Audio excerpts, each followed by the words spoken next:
working with Microsoft Excel sheet, you might notice that there are a lot of menus that you can work with. So there are data, there's formula, there's page layout, and so forth. And it might be hard to remember all of these right there. So let's say I simply want to insert a new column. What I can do over here is go and select one of the column right here. I can right click, and over here you can see that I get something called a mini toolbar, which helps me increase the size of the entire column right here, or decrease the size of the font. And there are a lot of options right here to bold this out, to italicize it, and so forth.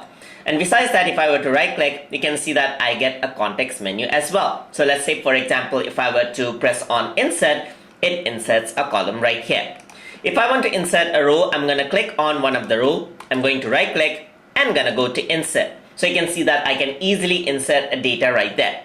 If I want to edit a particular cell, I can click on a cell, right click, and over here you can see I can insert, I can filter, I can sort, and so forth. Let me just go for delete, and it asks me what I want to do. Shift cell up, and so forth. So if I were to press OK, you can see that the data just got deleted. Let's say I want to delete this one right here. I'm going to right click, I'm going to delete, and I'm going to say shift cells left. So you can see that now this cell has been shifted to left.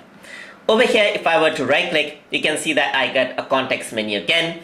And over here, I can move or copy the sheet right here. So if I were to move or copy, and I'm going to say create a copy right here, it creates a duplicate of that sheet right here, just like that.